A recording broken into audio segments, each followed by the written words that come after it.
स्वामी नारायण स्वामी नारायण स्वामी नारायण जय स्वामी नारायण स्वामी नारायण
स्वामी नारायण स्वामी नारायण जय स्वामी नारायण स्वामी नारायण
स्वामी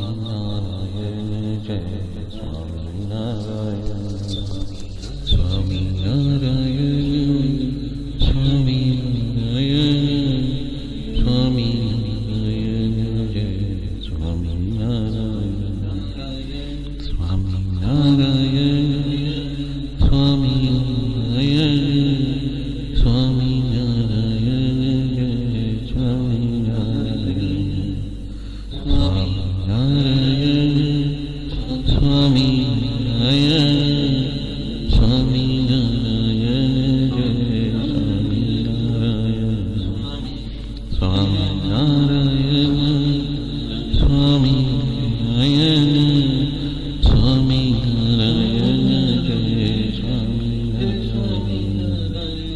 स्वामी नारायण स्वामी नारायण स्वामी नारायण जय स्वामी नारायण स्वामी नारायण जय स्वामी नारायण स्वामी नारायण जय स्वामी नारायण स्वामी नारायण स्वामी नारायण स्वामी नारायण जय स्वामी नारायण स्वामी नारायण जय स्वामी नारायण स्वामी नारायण जय स्वामी नारायण स्वामी नारायण जय स्वामी नारायण स्वामी नारायण जय स्वामी नारायण। आनंद स्वामी महाराजनी जय। करुणा निधि हे काकाजी हमें निर्दोष निर्मल निष्ठावान बनाना। महिमा तेरी समझ सके काका ऐसा आत्मीय सेवक बनाना। गुरु भक्ति में मगन रहे हम, सेवा में तेरी लगा रहे मन। गुरु भक्ति में मगन रहे हम, सेवा में तेरी लगा रहे मन। अक्षरधाम के मालिक हो तुम, अक्षरधाम के मालिक हो तुम। हमको भी अक्षर रूप बनाना। करुणा निधि हे काका जी हमें निर्दोष निर्मल निष्ठावान बनाना। संपसुरद भाव और एकता का बल ऐसा दे देव काका। संपसुरद भाव और एकता का बल ऐसा दे देव काका। धन्य धन्य हो काका जी तुम, धन्य धन्य हो काका जी तुम। सच्चा मुझको सेवक बनाना। करुणा निधि हे काका जी हमें निर्दोष निर्मल निष्ठावान बनाना। क्षमावान कोई तुझ सा नहीं और मुझ सा नहीं कोई अपराधी। क्षमावान कोई तुझ सा नहीं और मुझ सा नहीं कोई अपराधी। पुण्य की नगरी में भी मैंने, पुण्य की नगरी में भी मैंने पापों की गठरी ही बांधी। गर हो सके मुझे माफ करना। निर्दोष निर्मल निष्ठावान बनाना। करुणा निधि के काका जी हमें निर्दोष निर्मल निष्ठावान बनाना। महिमा तेरी समझ सके काका ऐसा आत्मीय सेवक बनाना, ऐसा आत्मीय सेवक बनाना, ऐसा आत्मीय सेवक बनाना। सजानंद स्वामी महाराज की जय। बढ़िया। सजानंद स्वामी महाराज की जय जय जय। धाम धमी मुक्तों की जय जय जय। सर्वगुणातीत स्वरूपों की जय जय जय। मुक्ताक्षर पुरुषोत्तम की जय जय जय। जे उत्पत्ति तथा स्थिति लय करे वेदो स्तुति उच्चरे, जे नारोम सुछिद्र माणु समा ब्रह्मांड कोटि फरे।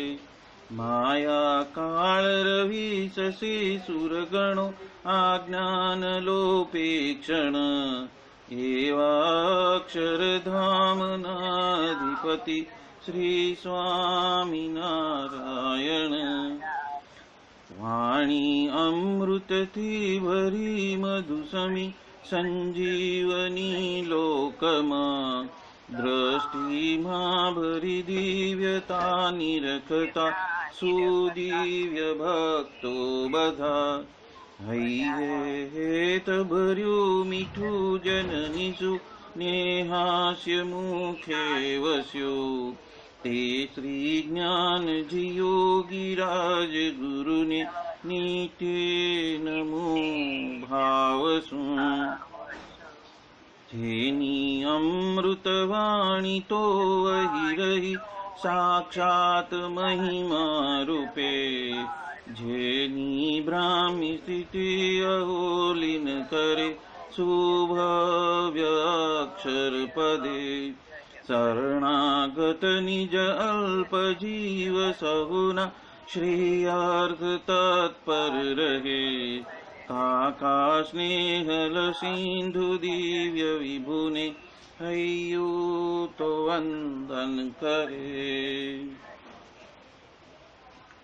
जेछे शांत प्रशांत सागर समा साधु गुणे जे शोभता, जेना दर्शन ने समागम थकी शांति सहु पामता।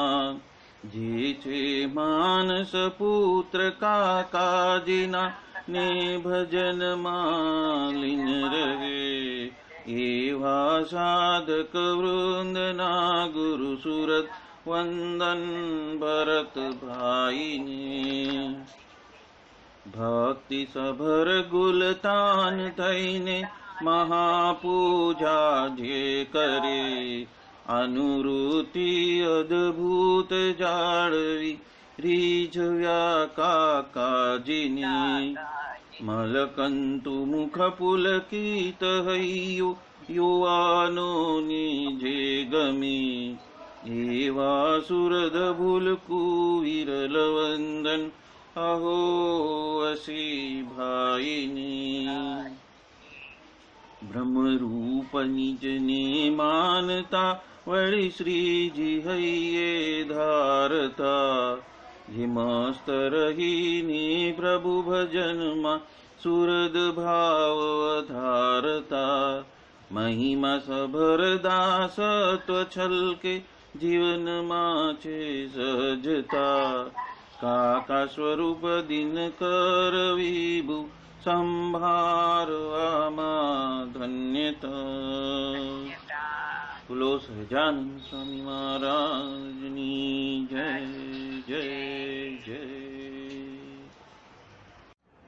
यत् सत्येन जगत् सत्यं, यत् प्रकाशेन भाति तत्, यदानन्देन नन्दन्ति तस्मै श्री गुरुवे नमः। ध्यानमूलं गुरोर्मूर्ति, पूजामूलं गुरोर्पदं, मन्त्रमूलं गुरोर्वाक्यं, मोक्षमूलं गुरो कृपा। सहजानंद स्वामी महाराज की जय जय जय। सहजानंद स्वामी महाराज की जय।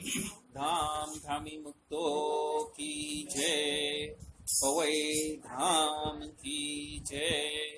मलाड मंडल के सभी हरि भक्तों की जय जय जय। आज की आनंद की जय। पहले पूछना पड़ेगा सुबह सुबह में महापूजा रहेगी ना, और मैं कल स्कूल छुट्टी के बाद जाऊंगा ना। पण काले मला ऑफिस आहे ना, स्कूल हाफ डे तो सायंकाळची 11 वागे निघते, तो 12:30 वागे पोहोचते। हाँ जेवण पण झालेलं।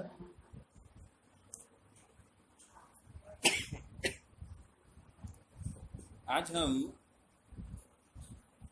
कटड़ा प्रथम का जो 58 का जो वचनामृत है, 58वां वचनामृत है, जो लास्ट टाइम थोड़ा अधूरा बाकी रह गया था विवेचन में, तो उसका वहां से हम वापस चालू प्रथम का 58, जहाँ पे आनंदानंद स्वामी ने पूछा कि यदि पूर्व जन्म के संस्कार मलिन हो तो वो कैसे टल सकते हैं।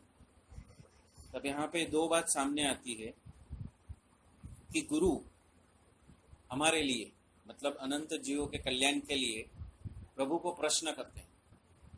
ऐसा नहीं है कि उनके पास में क्लैरिटी नहीं है या तो ज्ञान नहीं है, ऐसा नहीं। लेकिन इस वक्त महाराज जो प्रकार के जीव बैठे हैं उसमें किसको किसको ये बात अप्लाई होएगी, जिसके वजह से प्रभु यदि प्रकाश डालेंगे, वो स्वयं बताएंगे, तो क्या होएगा, वो जीव को धाड़स बढ़ी जाती, मतलब कॉन्फिडेंस आ जाता। समझो स्कूल के प्रिंसिपल आके कुछ बोल दे, या तो कोई बड़े यूनिवर्सिटी का कोई चांसलर आके कुछ दो बात बोल दे, तो बच्चों को लाइफ टाइम याद रहती है। क्यों?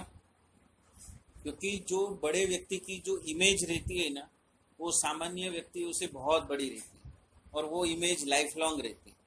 अभी समझो हमारे स्कूल में बहुत सारे टीचर हैं, लेकिन कोई एक टीचर के प्रति अपना स्नेह बहुत ज़्यादा हो जाता है। क्यों? क्योंकि उसकी वेवलेंथ और हमारी वेवलेंथ एक लाइन पे मैच होती है। कई लोगों में अहंकार ज़्यादा होता है, कई लोगों में नॉलेज ज़्यादा नहीं होता है, कई लोगों का जो टोन है वो पसंद नहीं आता है, कई लोगों का ज्ञान जो है एकदम जड़ जैसा होता है, आए पढ़ाए मुस्कुराए भी नहीं, वो सिलेबस खत्म कर दिया है, वो क्या बोलते हैं, होमवर्क दे दिया चले गया, तो सामने कौन बैठा है उससे उनका कनेक्शन नहीं। जैसे हम किधर भी जाते हैं, अभी मुझे पता लगेगा कि जो टीचर आए उसका कोई कनेक्शन नहीं है, वो शब्द बोले कुछ बोर्ड पे लिखे भाग गए, मतलब उसने लेक्चर ही खत्म किया, सिलेबस को दौड़ाया भगाया, तो वहां पे हमें कनेक्शन नहीं मिलता है। लेकिन यहाँ पे आनंदानंद स्वामी क्या करते हैं कि जीवों को प्रभु का कनेक्शन मिले। ऐसा नहीं है कि वो नहीं जानते थे, लेकिन फिर भी वो जो परम तत्व है, वो परम तत्व का कनेक्शन जीव लेके जाता है, तो उसको लाइफ लॉन्ग इम्प्रेशन रहता है।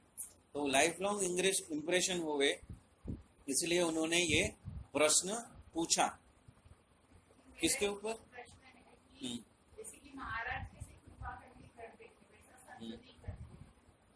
नहीं, आप रिवर्स समझ रहे हैं। महाराज तो बोलते हैं, जैसे हमने आगे के पृष्ठ में लिया था,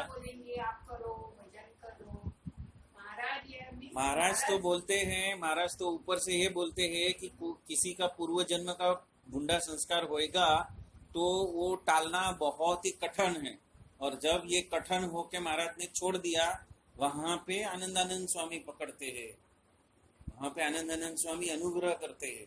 संत जितना अनुग्रह करते हैं उतना महाराज नहीं करते।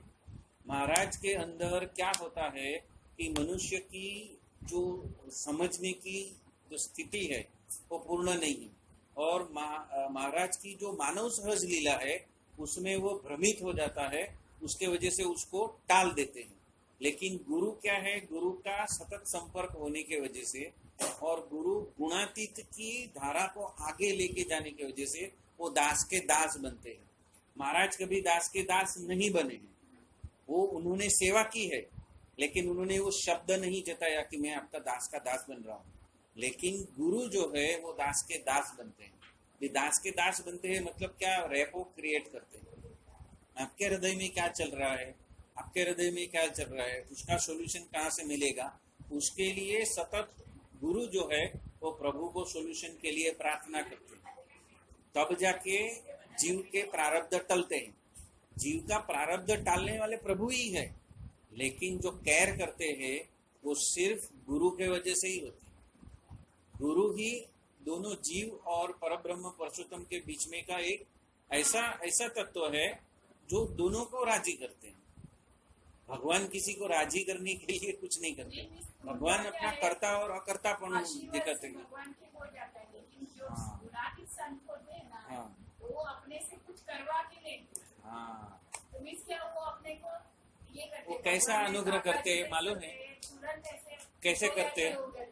नहीं, लेकिन वो भरत कैसे भाई करते हैं? जैसे हाँ। आपसे करवा लेंगे, बाद हाँ। में ये करेंगे, फिर टालेंगे, तुरंत नहीं टालेंगे। तुरंत ऐसा क्यों नहीं टालते? दोनों हर एक का पद्धति अलग रहता है, हर एक का पद्धति अलग रहता है। अभी संत जैसे फिर बाद में वो लाइफ टाइम नहीं करेंगे। कुछ भी वो हुआ। देखते हैं कि संचित कर्म से आपका बहुत ही अहित होने वाला है, तो भरत भाई खुद करते हैं, वो आपको मालूम नहीं। भरत भाई कैसे करते हैं? भरत भाई सुबह में 8 बजे उठ के प्रदक्षिणा करते हैं। वो प्रदक्षिणा किसके लिए करते हैं? वो जीव जिसका प्रारब्ध यहाँ पे आने के बावजूद टलने वाला नहीं है, उसके लिए वो प्रभु से प्रार्थना करके आपके प्रारब्ध को टालने के लिए वो प्रदक्षिणा करते हैं, वो दंडवत करते हैं। वो गुरु तत्व है। प्रभु दंडवत नहीं करेंगे, प्रभु दंडवत नहीं करेंगे, गुरु दंडवत करेंगे, गुरु माला करेंगे उनके लिए। आपको समझो 25 माला करने को बोला है, तो आपकी 25 माला में से एक माला भी नहीं पहुंचेगी, लेकिन वो एक माला ऐसी करेंगे जो जिसका परिणाम लाख माला जैसा है, तो वो आपके लिए करते हैं। तो गुरु जैसा दयालु कोई नहीं है। प्रभु कृपा करते हैं, किसकी सुनते हैं? गुरु की सुनते हैं। आप प्रार्थना करोगे तो पहुंचेगी नहीं, गुरु प्रार्थना करते तो तुरंत ट्रंकॉल लगता है। तो वही चीज काकाजी महाराज ने और पप्पाजी महाराज ने वही चीज सभी बहनों को सिखाई कि आप ऐसे प्रभु धारक संत बन जाओ मेरे हयाती में, ताकि आने वाली जो पीढ़ी है उनके लिए आप यदि एक माला भी करते हो तो उनका काम तुरंत हो जाए। जसभाई साहब के पास में आज की दिन में भी बहुत सारे ऐसे जीव प्रॉब्लम लेके आते, क्योंकि जीवन का नाम ही प्रॉब्लम है। प्रॉब्लम के बिना कोई जीवन उसको बोला ही नहीं जाता है। तो वो क्या करते हैं? वो प्रभु के पास में लेके जाते हैं। वो ऐसे नहीं बोलते मैं करता हूँ, वो क्या कहते हैं कि आपका जो प्रॉब्लम है आपने मुझे सुनाया, चलो हम प्रभु के पास में जाके धूल करते हैं। वो ऐसे नहीं कहते मैं सॉल्व कर रहा हूँ, क्योंकि कर्ता अकर्तापना किसके पास में है? अन्यथा कर्तुम शक्ति किसके पास में है? परब्रह्म पुरुषोत्तम के पास में। तो जीव को किस में जोड़ना है? जसभाई साहेब के शरीर में रूप में नहीं जोड़ना है, उनको तत्व से जोड़ना है। किसके साथ में? स्वामीनारायण भगवान से जोड़ना है। और उनको ये प्रतीति देनी है कि कार्य प्रभु करते हैं, तो आप प्रार्थना करते सीख जाओ। फिर उसको जरूरत नहीं पड़ेगा कि आप जसभाई साहब के पास में आओगे और प्रार्थना करोगे तो ही होएगा। आपके घर में भी यदि ठाकुर जी आपने पधराए है और उसके पास में बैठ के भी यदि आपने गुरु को याद करके प्रार्थना की, तो भी वो वहां पे पहुंचेगी। आप गुरु को प्रार्थना करते हो और गुरु सुन के वो प्रभु के पास में जाती है। तो जो सबसे दयालु है पूरे लिनियज में, तो वो गुरु ही है। और कारण अनुग्रह करने वाली यदि कोई शक्ति है तो वो गुणातीत सत्पुरुष है। आज आपने कहीं पे भी पापा जी बोलते चिपके रहो, बोलती है ना करो, जी। बाद में ये करो। गुरु की मूर्ति के साथ हाँ, ये रखो, ये वो रखो। उसी से ही उसी से रिलेटेड, क्योंकि आपके फ्रीक्वेंसी गुरु पहचान लेते हैं, लेकिन जो गुरु के पास में जो आई वो सीधी डायरेक्ट ट्रंक कॉल उनको परब्रह्म पूर्ण पुरुषोत्तम के पास में पहुंचता है। आपकी बात नहीं पहुंचेगी प्रभु के पास में, लेकिन आपकी बात गुरु के पास में पहुंचती है। गुरु को आपने पहुंचाया तो गुरु आपको उसका सॉल्यूशन वहां से पूछ के लेके आके आपको सॉल्यूशन देगा।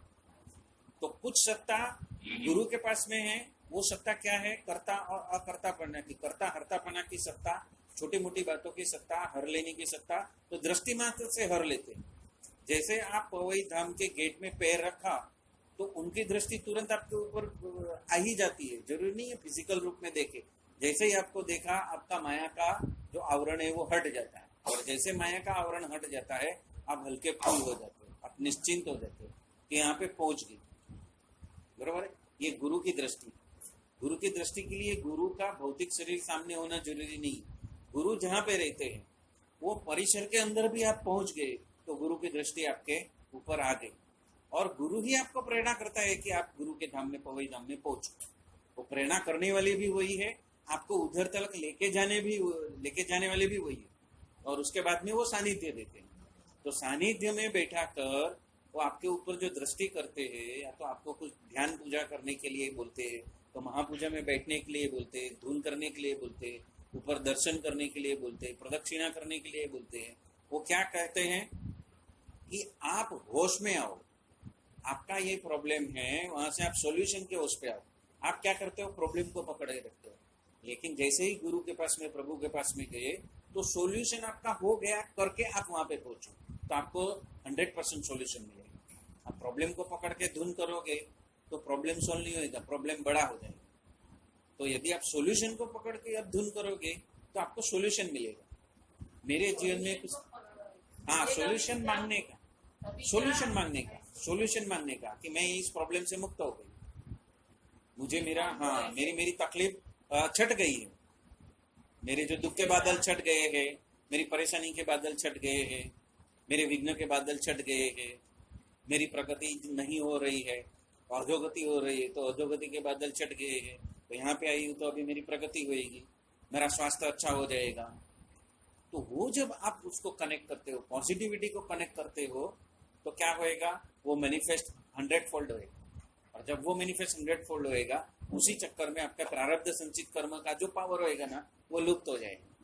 अभी समझो यहाँ पे मैंने 100 वोल्ट का एक बहुत बड़ा फ्लड लाइट मैंने लगा दिया, तो वो फ्लड लाइट के प्रेजेंस में ट्यूबलाइट का पावर काम करेगा?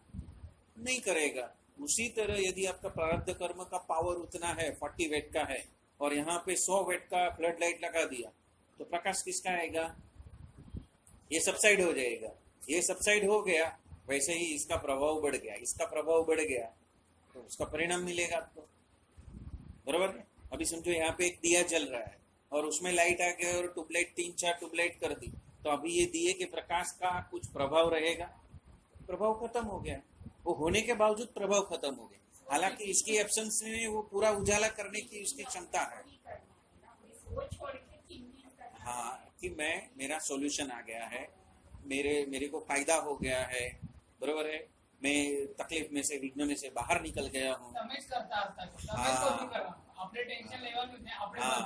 निश्चिंत हो गया, निश्चिंत हो जाने का, मैंने सब आपको दे दिया, तेरा तुझको अर्पण। क्या लागे? मेरा कुछ है ही नहीं, मेरा तो आनंद आनंद आनंद आनंद आनंद ही है। स्वामी जी बोले संत कहे कि श्रेष्ठ, मन करे कि कनिष्ठ। इसीलिए हम उनके चरणों में हमारी जितनी भी दुविधा है, हमारी जितनी भी तकलीफ है, हमारी जितनी विटंबना है, जितनी हमारी मनस्थिति खराब है, या तो हमारी परिस्थिति खराब है, या तो हमें कोई रास्ता नहीं मिल रहा, तो हम वहां पे जाके जैसे ही सरेंडर होते हैं, जैसे ही हम ये दंडवत करते हैं, जैसे ही हम प्रदक्षिणा करते हैं, तो क्या होते हैं? हम पॉजिटिव पावर में आते हैं, और पॉजिटिव पावर को पॉजिटिव चाबी दिया तो क्या होएगा? सोल्यूशन फट से आ जाएगा, फट से आ जाएगा। दिया की पूरी ताकत है कि वो ताकत से पूरा अंधेरा को खत्म कर सकता है, लेकिन ये 4 ट्यूबलाइट के प्रेजेंस में उसका अस्तित्व नहीं के बराबर है। बराबर? ठीक उसी तरह आपका प्रारब्ध यदि उतने दिए जितनी ताकत वाला है, तो सामने गुणातीत संत आके खड़े हो गए, तो क्या होएगा? शून्य हो गया, उसका इफेक्ट लगेगा नहीं आपको, और आपको सुपर एक्सप्रेस हाईवे मिल जाएगा। तो वो जो हाईवे देने का जो काम है, प्रार्थना हमें करनी है, गुरु भी करेंगे। तो हम क्या करते हैं? मैं ये प्रॉब्लम में फंसाऊं, ऐसी प्रार्थना नहीं करनी। मैं उसमें से बाहर निकल चुका हूँ, मुझे उसमें से बाहर निकलने का रास्ता मिल चुका है, और वो रास्ता आप ही दे रहे हो, आप ही क्रिएट कर रहे हो, ऐसी प्रार्थना करनी है। पहली बात आपने भजन की, ए टाइम આપણે જ્યારે પણ પ્રસંગ આવે ને हाँ જ્યારે પણ સપોઝ મારો પ્રોબ્લેમ છે ને તો આપણે ભજન છોડી નાખીએ એમાં જ વિચાર प्रॉब्लम प्रॉब्लम करे रखते हैं। તો આપણું કામ નહીં तो हम हमारा जो फोकस है ना वो सोल्यूशन पे जाना है, सोल्यूशन पे जाना है। मार्ग क्या है, रास्ता क्या है, उसमें से बाहर निकल जाने का दरवाजा कौन सी तरफ है। अभी समझो हम जंगल में गए और वहां पे किसी की वाड़ी है और वो वाड़ी के अंदर हम अंदर चलते गए और पीछे एक कुत्ता पड़ गया तो हम किस ओर भागेंगे, दरवाजा की ओर देखेंगे ना, बराबर ना। तो हम दरवाजा ढूंढते हैं तो वहां पे ये ढूंढते हैं कि कुत्ता भाग जाए, कुत्ता भाग जाए, कुत्ता भाग जाए। हम वो नहीं देखते, हम वहां पे क्या देखते हैं, दरवाजा किधर, दरवाजा किधर, दरवाजा किधर। तो सॉल्यूशन किधर है, रास्ता किधर है, इससे छूट जाने का रास्ता किधर है। हम उसको देखते बैठते हैं क्या, अरे ये कुत्ता है, ये कुत्ता है, कुत्ता है। हम कुत्ता है बैठेंगे तो कुत्ता हम पे आ जाएगा। वैसे ही होता है, जब हम परिस्थिति में गिर जाते हैं तो जैसे हम कुत्ता है नहीं करते हैं, हम दरवाजा ढूंढते हैं, दरवाजा किधर, दरवाजा किधर। उसी तरह जब परिस्थिति खराब हो तो रास्ता कौन सी साइड में है, यहाँ से बाहर निकलने का रास्ता कहाँ है, वो रास्ता ढूंढने का। हम गलत चीज को ढूंढेंगे तो क्या होएगा, तो परिस्थिति और अपने ऊपर आ जाएगी। जैसे कुत्ता अपने ऊपर आ जाएगा, नहीं आने वाला होगा तो ही आ जाएगा, बराबर। अभी समझो हम जंगल में जा रहे हैं और जंगली जानवर सामने मिल गया, बराबर है। अब भागने को कहाँ जाओगे, उसकी दौड़ के सामने हमारी दौड़ कितनी, तो वहां पे बुद्धि चलती है। बुद्धि क्या चलती है कि उनको ना आग से खतरा लगता है। यदि आपके पास में टॉर्च है या मोबाइल है, मोबाइल की लाइट भी चालू कर दी ना और उसके आंखों के ऊपर छोड़ी ना तो वो आपको छोड़ के भाग जाएगा, वो डरता है। तो वहां पे बुद्धि काम करती है। प्रॉब्लम वही है, कुत्ता पड़ेगा तो आपको दरवाजा ढूंढना है, वहां पे वो टॉर्च या मोबाइल काम नहीं करेगा। वहां पे क्या काम करेगा, आपको या तो भागना है या तो कुत्ते की आंखों के अंदर आंख डाल ली है, क्या है। आप उसको प्रश्न करोगे ना तो वो हड़बड़ा जाएगा, बराबर है। तो क्या होता है कि सामने वाला प्रॉब्लम कैसा है, तो किस तरह से सॉल्व होएगा, उसका पॉजिटिव साइड कौन सा है वो देखना। हम यदि कुत्ते को हड़े बोलेंगे ना, हम जोश में आ जाएगा तो वो पीछे 2 डग पीछे चला जाएगा, फिर वो हमारे अंक पे नहीं आएगा, आने वाला होगा तो भी नहीं आएगा। तो वो जो टेक्निक है कि प्रॉब्लम में से बाहर निकलने का टेक्निक क्या है, तो वो कुत्ते का फॉर्मूला बाप को नहीं लगेगा, क्या है बोलेगा तो वो पूरा चिड़फाड़ करके खत्म कर डालेगा। वहां पे आपको आग चाहिए, लाइटर भी होएगा तो भी चलेगा, वो सिगरेट जलाने का लाइटर भी होएगा तो भी चल जाएगा, टॉर्च होएगा तो भी चलेगा। तो जंगली जानवर उस लाइट का जो फोकस जो बाहर निकलता है ना, उससे वो पीछे हट जाते हैं, बोलते हैं यहाँ पे आग है, यहाँ पे मेरा काम नहीं है। वो डरते हैं, कितना भी खूंखार होने दो, शेर भी होने दो, बाघ भी होने दो, टाइगर भी होने दो, कोई भी होने दो, उतना भी जंगली जानवर होने दो। तो जो सॉल्यूशन पे जाएंगे, तो सॉल्यूशन कहाँ से मिलता है, गुरु के पास से मिलता है। तो हम क्या करते हैं, यहाँ पे गुरु की शरण में जाते हैं, गुरु फिर हमें ऊपर तक पहुंचाते हैं। वो लिफ्ट का काम करते हैं, थोड़ी सी तो लिफ्ट करा दे, तो वो लिफ्ट क्या है, पॉजिटिव थिंकिंग। पॉजिटिव थिंकिंग करोगे, अब परिस्थिति में फंसे हो तो बाहर कैसे निकलू वो देख।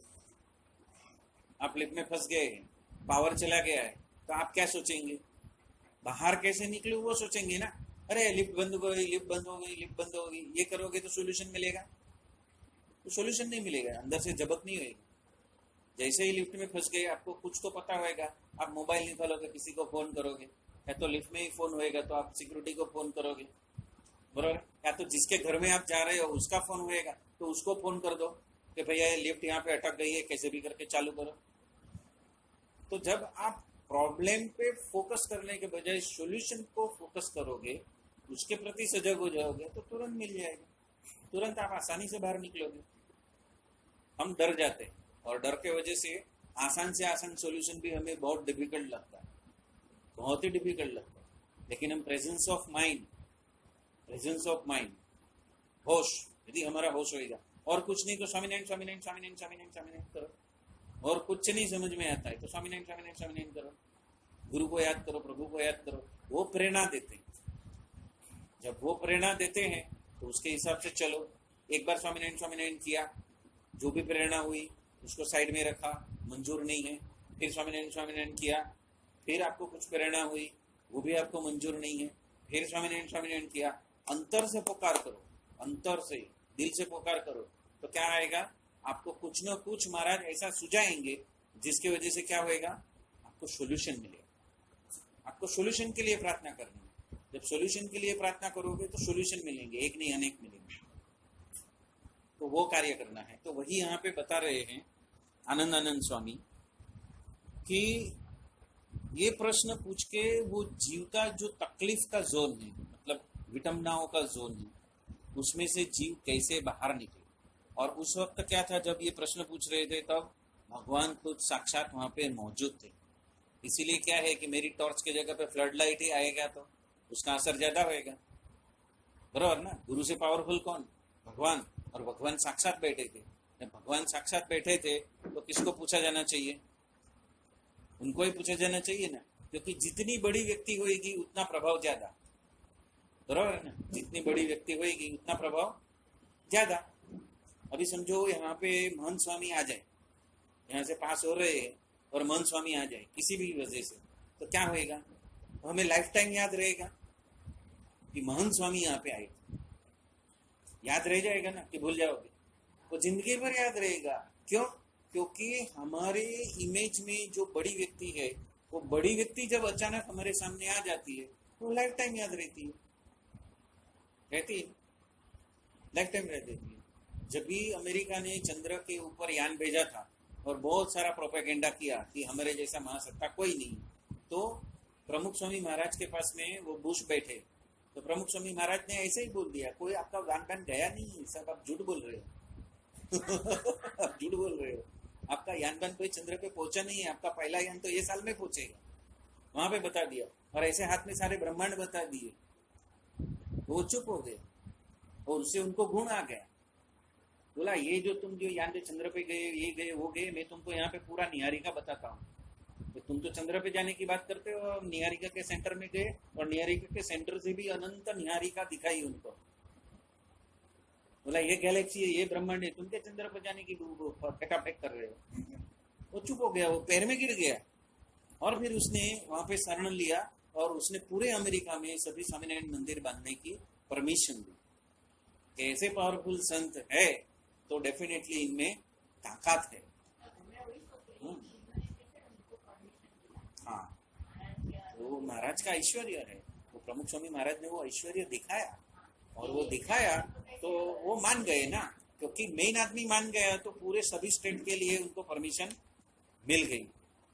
तो उसके वजह से क्या होता है कि गुरु के वजह से हमें रास्ता मिलता है, और गुरु के वजह से जो रास्ता मिलता है उसको परिणाम में परिवर्तित कौन करते हैं, प्रभु ही करते हैं प्रभु।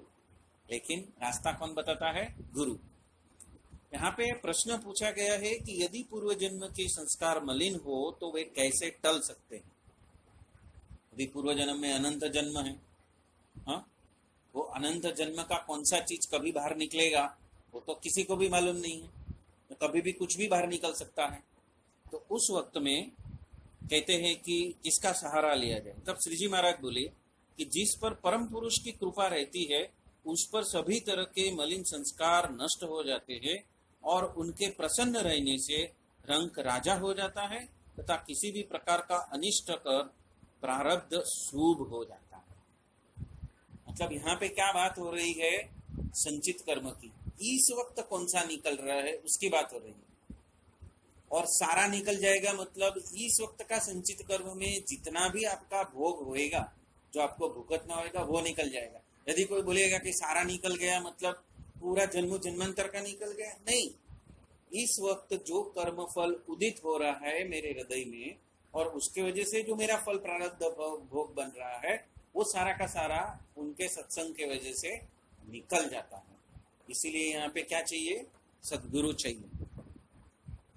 और उस सद्गुरु को क्या मिलता है, जब कृपा रहती है। ये कृपा कैसे मिलेगी, परम पुरुष की जिस पर कृपा रहती है उसके सभी मलिन संस्कार नष्ट हो जाते हैं। कृपा किस पे रहेगी, ऐसा ही, हाँ, 2 साल के बाद में एक बार जाएंगे तो कृपा रहेगी। हाँ, कृपा कैसे रहेगी, सचम, गुरु की कृपा कैसे रहेगी, उनका आज्ञा फॉलो करेंगे सर। हाँ, अभी आज्ञा फॉलो करने के लिए हर रोज सुबह में उनके पास में जाने का, एक आज्ञा लेने का, और जाना ही है, जाना ही है, जाना ही भी हो जाए, भूकंप आने कुछ भी आते तो हर रोज जाएंगे आज्ञा लेने के लिए कि आज्ञा आती ही है। आज्ञा आती ही है, बट हम आती वो है। फॉलो नहीं करते। हाँ, तो भरत भाई ने कैसे आज्ञा दिया है? हर रोज एक वाक्य लिखते हैं। हर रोज जो वाक्य आता है वो क्या है? वचन क्या है? आज्ञा है ना। उसमें सबसे पहला सेंटेंस क्या है? हे महाराज, हे स्वामी, हे काका जी महाराज, हे पापा जी महाराज, हाँ हमें भावना वाले साधु बनाना। वो क्या है? हमारा पंच लाइन। तो ये क्या है? हमारी प्रार्थना। तो प्रार्थना भी हमारे लिए वो हमें लिख के देखते हैं रोज। हाँ, हमें करने वाली प्रार्थना भी वो हमें लिख के देते हैं। ऐसा कोई टीचर है हमारा जो होमवर्क है वो खुद करके देवे? हाँ हाँ, है कोई ऐसे टीचर आज तक मिला है? कोई स्कूल में, कॉलेज में? तुम भी टीचर हो, तुम किसी का होमवर्क करके देते हो? नहीं देते हो। लेकिन यहाँ पे भरत भाई तुम्हारा होमवर्क तुमको हर रोज लिख के भेजते हैं, वो भी व्हाट्सएप में। हाँ, कि हमें यह प्रार्थना करनी है। तो प्रभु दयालु कि गुरु दयालु? गुरु दयालु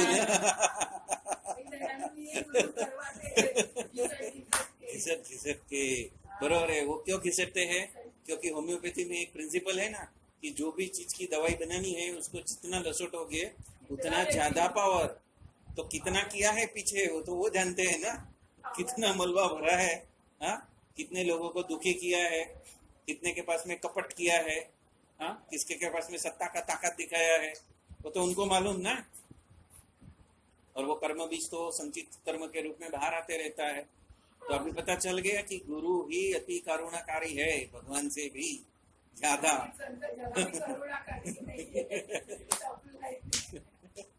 तो इतना आज्ञा वो हर रोज आपको याद दिलाते हैं। आपको पूरा वचनामृत याद दिलाने की बात नहीं करते, लेकिन 4 या 5 सेंटेंस से लेके 10-12 सेंटेंस में आपको आज की आज्ञा दे देते हैं। यदि वो आपकी आज्ञा को भी यदि आप फॉलो कर लो आज के दिन 24 घंटा, दूसरी आज्ञा है तब तक, तो क्या हुआ? वो अनुग्रह हुआ ना। वो प्रभु याद दिलाने को बैठेंगे? नहीं बैठेंगे, वो गुरु ही याद दिलाने के बैठेंगे। हाँ, पप्पा जी महाराज के आश्रम में भी हर रोज एक सेंटेंस आता है। हाँ, अपने भरत भाई भी एक सेंटेंस देते हैं। हरिप्रसाद स्वामी भी कुछ न कुछ सेंटेंस देते ही है, पंच लाइन देते हैं। क्यों देते हैं? क्योंकि उनको मालूम है जीव को कितना भी बोलूंगा ना वो भूलने वाले, भूल जाएंगे। वो कितना लसोटते हैं आत्मीय शिविर में? प्रथम का 17, 16 और 18, 4-5। हाँ, कंठस्थ करो, कंठस्थ करो। हाँ, कंठस्थ करो। क्यों? इतने सालों से रिपीट कराते हैं। क्यों कराते हैं? क्योंकि मालूम है इधर से आएगा उधर से पीछे चला जाएगा, इधर से ऐसा आया उधर से पीछे ऐसा चला जाएगा, इधर से आया उधर से सब पीछे चला जाएगी।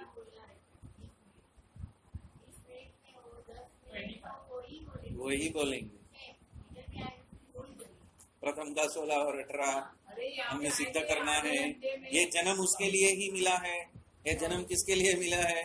प्रथम का 16 और 18 सिद्ध करने के लिए मिला है। तो वही बोल रहे थे, तो सबको लगा कि स्वामी जी क्या बूढ़े हो गए कि कितनी बार वही बोलते थे। क्योंकि वो जीव भाव को जानते हैं। इंप्रेशन बैठ जाए। जो भुलक्कड़ है ना, जो जीव भुलक्कड़ है ना, वो भुलक्कड़ जीव को रिमाइंडर्स देते हैं। रिमाइंडर्स, बार बार रिमाइंडर्स देते हैं।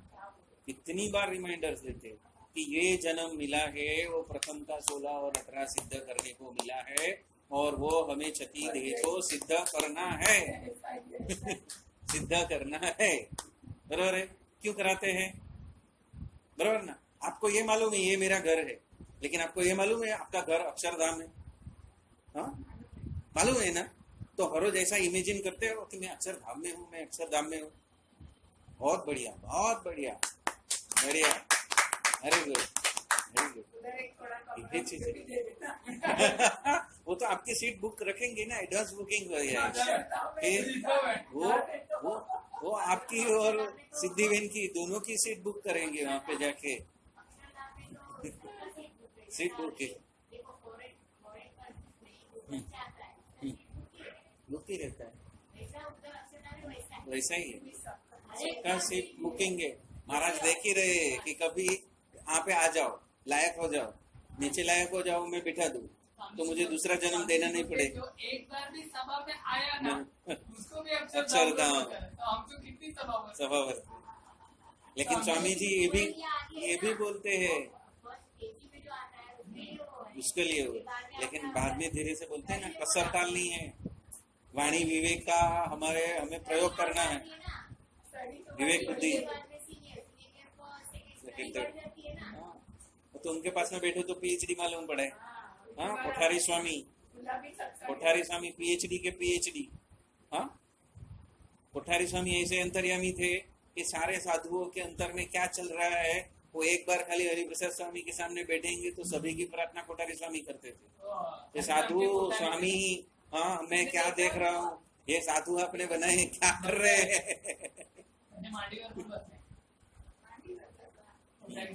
कोठारी स्वामी पूरे हरिधाम के कोठार एकदम किचन के अभी नहीं, लेकिन वो इतने कोमल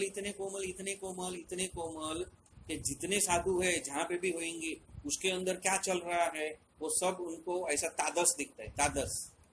इतना पावरफुल कोठारी स्वामी, और इसीलिए उनकी हरिप्रसाद स्वामी के साथ में बहुत जमती, इतनी जमती थी कि हरिप्रसाद स्वामी किधर भी होएंगे कोठारी स्वामी की प्रार्थना सीधी सड़सड़ाहट उनको पूछती है। और वो जो प्रार्थना पूछती है वो सुबह सुबह हरिप्रसाद स्वामी जो सजाते हैं ना महापूजा, उसमें कोठारी स्वामी की हर एक पूजा को, प्रार्थना को वो फलीभूत करने के लिए वो भी पूजा करते। वो कोठारी स्वामी ना और सब सेवक रहता है, सब कोठारी स्वामी के साथ सेवा करता है ना, तो एक नया सेवा करता है तो उसको कोठारी स्वामी बोलते तो एप्पल लेके आए। अभी हमें भरत भाई बोले कि एप्पल लेके, तो हम धो के लाएंगे, चाकू लाएंगे, प्लेट भी लाएंगे, तो फिर उसने क्या कहती है एप्पल लेके, तो फिर कोठारी स्वामी बोला अरे चाकू लाओ, फिर से नीचे गया 4 बार फेरी मार। तो उसके मन में ऐसे सोचा कोठारी स्वामी कितना वो देते जब खुद जाने का ना, तो कोठारी स्वामी को पता चल गया, कोठारी स्वामी को पता स्वामी खुद गए विचार करेंगे मैंने खबर थे बोलो ना कि तबे जाओ नहीं नीचे हूँ कि वो स्वामी कोठारी स्वामी को बराबर। अभी एक बार ना हम लोग ऐसे पूरे यात्रा में निकले थे, और यात्रा में निकल के आखिरी पड़ाव हमारा हरिधाम में, तो हम लोग पहुंचे रात को करीब 6 साढ़े 6 बजे पहुंचे। तो सभी के लिए खाना बना के, हाँ शाम को सब रेडी था, और उस दिन एकादशी थी। अभी एकादशी में क्या है, मैं ज्यादा खाना खाता नहीं, ऐसे भी नहीं खाता हूँ एकादशी नहीं हुई तो वहां पे तो 56 भोग जैसी एकादशी के एक के बाद एक आते ही गया। जैसे एक आया उसने कुछ एक रखा, दूसरा आया दूसरे ने कुछ रखा, तीसरा आया तीसरा, अभी ना बोलने की कोई गुंजाइश ही नहीं रही। तो बोला इतना सारा खा कैसे सकता हूँ। तो फिर बाद में तो मैंने धाड़स करके उनको सीधा हाथ करके ना ही बोल दिया, अब मुझे तीसरे चौथा आइटम चाहिए नहीं। लेकिन जो हिसाब से उसमें आगे और चौथा, पांचवा, छठा, सातवां, आठवां, नौवां, 10वां आते ही गया और आग्रह करके वो थैली में डालते ही गए, वो थाल में सजाते गए। तो मेरे से रह नहीं गए। मैंने क्या बोला, स्वामी आप यहाँ पे कितने साल से काम करते हैं। उन्होंने कुछ बोला, मैं इतने साल से काम करता हूँ। बोला 11 में आप 56 भोग खिलाओगे, हाँ तो हमें यदि सिर्फ खिचड़ी खानी है तो वो सुनेगा कौन, और सत्संग कभी करेंगे। इतना खाना खाने के बाद में सत्संग कभी हो सकेगा। हम खिचड़ी क्यों खाते हैं कि सत्संग हो सके इसके लिए।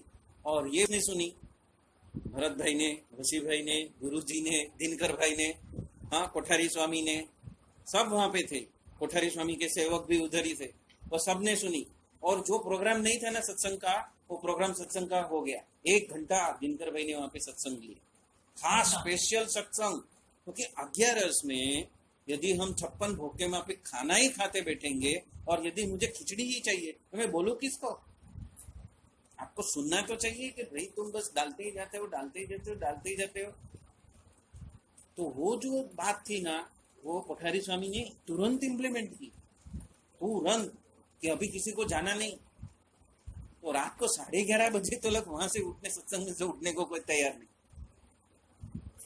तो ये थे कोठारी स्वामी। ऐसे ही निकल गया मेरे अंदर से, एकदम आक्रोश निकल गया। बोला ये आप क्या कर रहे हो, 11 कर रहे हो कि 56 भोग खिला रहे हो, फिर सत्संग कभी करोगे, कैसे करोगे। इतना फुल दबा के खाना खाया तो जाके सो जाओगे, कहाँ सत्संग होएगा। और उसके वजह से क्या हो गया, एकदम दृष्टि हो गई, सभी की दृष्टि हो गई, गुरु जी की, दिनकर भाई की, भरत भाई की, वसी भाई की। बोला क्या हम किसके लिए आए हैं यहाँ पे? हम दर्शन के लिए आए, बरोबर है? हमारा पर्पस क्या है? हम हरिराम चोपड़ा के मंदिर में आज बैठे हैं तो हम किसी का संग करने आए हैं ना, ये साधु पुरुषों का संग करने आए कि बस झापटने के लिए आए? हम होटल में आए हैं क्या? अभी 11 में 56 भोग आएगा तो फिर वो 11 कैसी?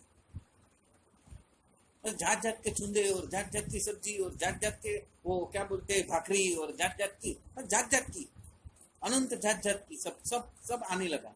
कोठारी स्वामी जो बाहर से ही ऑर्डर देते हैं, किचन के बाहर खड़े रहते हैं क्योंकि बहनों अंदर रहते हैं ना, तो कोठारी स्वामी बाहर है, और स्मरण पेन जल्दी डोसा बना, और स्मरण पेन इडली बना, तो स्मरण में धड़ाओ हम गए थे ना तभी। तो कोठारी स्वामी का या तो उनके सिस्टम का या तो हमारे संतों का कैसा एडजस्टमेंट, जो चीज प्रोग्राम में नहीं थी, जो समय उन्होंने अलॉट नहीं किया था, उन्होंने क्या किया था कि हम खाना खाएंगे, कोठारी स्वामी के पास में थोड़ा बैठेंगे, दर्शन करेंगे और 9 सवा 9 को निकल जाएंगे। यहाँ पे 11 बजे तक कोई हिलने को तैयार नहीं कभी दिनकर भाई बोल रहे, कभी कोठारी स्वामी बोल रहे, कभी कोई और संत बोल रहे, और मैं बोला हाँ सर आज 11 हो गई 11 का पर्पज ही यही है कि हम सत्संग करें, और सत्य क्या है? साधु खुद सत्य है, तो उसका ही संग नहीं हुआ तो 11 का क्या फायदा? उपास करना वो सत्संग नहीं। उपास करना तो इंद्रियों को भगवान की ओर मोड़ने के लिए उसको विवश करने की एक टेक्निक है कि ज्यादा खाया तो क्या होएगा? एकदम लेजीनेस आएगा, सो जाएंगे, आलस पकटेगा, प्रमाद पकटेगा, हाँ, तो तमस पैदा होएगा, और वो तमस की वजह से सत्संग करोगे तो भी बैठेगा नहीं, करोगे तो भी बैठेगा नहीं। इसीलिए पेट को खाली रखने का, पेट को खाली रखेंगे तो सत्व प्रकट होएगा, और जब सत्व प्रकट होएगा तो सत्संग की भूख प्यास बढ़ेगी, तो कुछ अंदर जाएगा ना, बढ़ेगी तो आप बैठेंगे तो सुनेंगे, एक सेंटेंस भी जाएगा अंदर तो क्या है? वो फलित होएगा। हम क्या है इतना सुनते हैं लेकिन फलित क्या होता है? जो बड़े पुरुष बोलते हैं ना वो फलित हो जाता है। क्यों? क्योंकि वो बोलते हैं, पंचलाइन बोलते हैं, और एक चीज भी याद रह गई हमको। क्या याद रहेगी? हरिप्रसाद स्वामी के पास में 16 और 18 सिद्ध करने के लिए जन्म हुआ है, 16 और 18 सिद्ध करने के लिए जन्म हुआ है। क्या रहेगा? वो अंदर पंचलाइन हो गई ना, तो कभी भी खोलोगे तो एक बार कोशिश तो करें, अरे क्या हरिप्रसाद स्वामी क्या बोल रहे हैं, वो 16 और 18 में क्या है, क्या, तो हम खोल के वही देखेंगे ना, कोशिश तो करेंगे। तो हरिप्रसाद स्वामी ने वो समय हमें ऐसा बोला था, ये दूसरे साल गया तो भी वही बोला, तीसरे साल गया तो भी वही बोला, कंटिन्यूस वही बोल रहे, तो कुछ तो है, तो कम से कम खोल के देखूंगा, मुंह पाठ करने के लिए कोशिश करूंगा कि हकीकत में उसमें क्या है। तो जो बड़े पुरुष है ना, यहाँ पे बड़े पुरुष का अर्थ ही वही है कि गुरु पूछ रहे हैं तो वहां पे प्रभु साक्षात विराजमान है, इसीलिए उनको पूछा है। नहीं तो आनंद स्वामी भी आंसर दे सकते थे, लेकिन वो उन्होंने किया नहीं। तो इसको लीला कहते हैं, इसको लीला कहते हैं कि जब भी बड़े पुरुष बैठे हैं तो बड़े पुरुष ही पूरा आपको अनुग्रहित करते हैं, तो उनको ही सुनना। तो वो बात बता।